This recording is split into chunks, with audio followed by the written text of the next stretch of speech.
Assalamualaikum warahmatullahi wabarakatuh. Perkenalkan, saya Inas Aziza, NRP 052117400.066. Saya dari Departemen Sistem Informasi ITS. Saat ini saya sedang mengambil mata kuliah Botani Ekonomi. Dan di sini saya akan menjelaskan tentang salah satu tanaman, yaitu tanaman cabai.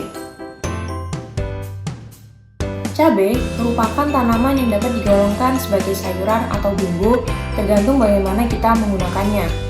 Cabai biasanya digunakan untuk membuat sambal atau sebagai adonan pada bahan makanan, seperti ketika kita membuat nasi goreng, ketika kita ingin membuat mie goreng, dan makanan lainnya ketika kita ingin membuatnya untuk lebih pedas.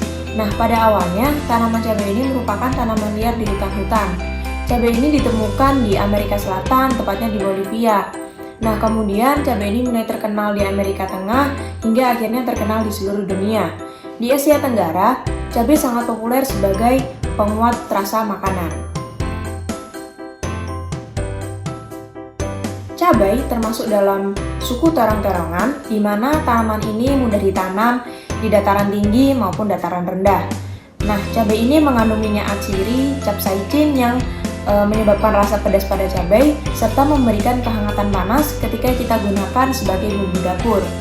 Tanaman cabai juga cocok ditanam pada tanah yang kaya humus, gembur dan sarang, serta tidak tergenang air. Nah, buah cabai yang telah diseleksi untuk bibit dijemur hingga kering. Biasanya penjemuran ini dilakukan selama 5 hari hingga cabai kering, kemudian baru diambil bijinya untuk digunakan sebagai bibit. Tanaman cabai dibagi menjadi 3 jenis, yaitu yang pertama cabai rawit, yang kedua cabai keriting, dan yang terakhir yaitu cabai besar. Nah, cabai rawit ini mempunyai ukuran yang lebih kecil dibandingkan cabai keriting dan cabai besar, namun rasanya lebih pedas.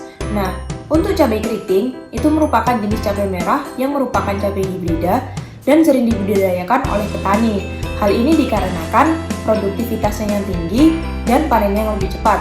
Kemudian yang terakhir yaitu cabai besar. Cabai ini juga sering dibudidayakan oleh petani karena cabai besar ini memiliki nilai ekonomis yang paling tinggi. Produksi cabai di Indonesia biasanya mengalami kendala dikarenakan adanya serangan lalat buah.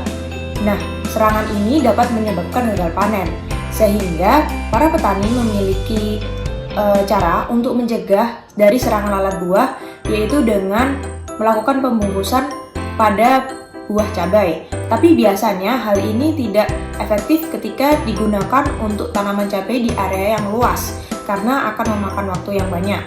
Oleh karena itu, biasanya petani juga menggunakan insektisida, yaitu insektisida sintetik atau nabati.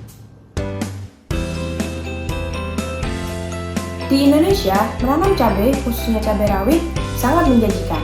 Hal ini dikarenakan setiap musim panen, petani akan mendapatkan hasil produksi yaitu rata-rata 47,90 juta per hektar. Kemudian, biaya ini akan dipotong biaya produksi yaitu sekitar 26,70 juta per hektar. Sehingga setiap panen, petani cabai rawit akan mendapatkan keuntungan yaitu 21,20 juta per hektar.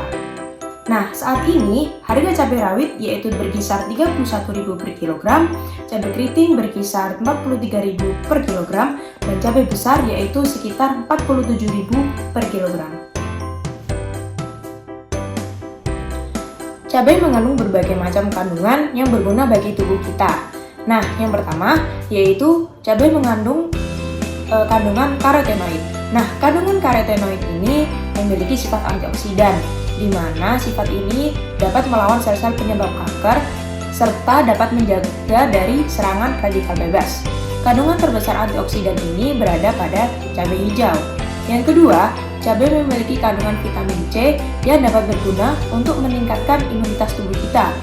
Yang ketiga, cabai juga mengandung capsaicin yang berguna untuk meredakan rasa sakit, menurunkan kadar kolesterol dan mencegah penyumbatan pembuluh darah penyebab jantung, serta meningkatkan pembakaran kalori dan lemak pada tubuh. Dan yang keempat atau terakhir, cabai mengandung vitamin A, di mana vitamin A ini dapat mengurangi radang paru-paru akibat merokok. Nah, Dengan banyaknya kandungan yang ada pada cabai, kita harus tetap mengkonsumsi cabai sesuai dengan kebutuhan, tidak boleh berlebihan, karena akan menyebabkan sakit pada tubuh kita, yaitu nyeri lambung.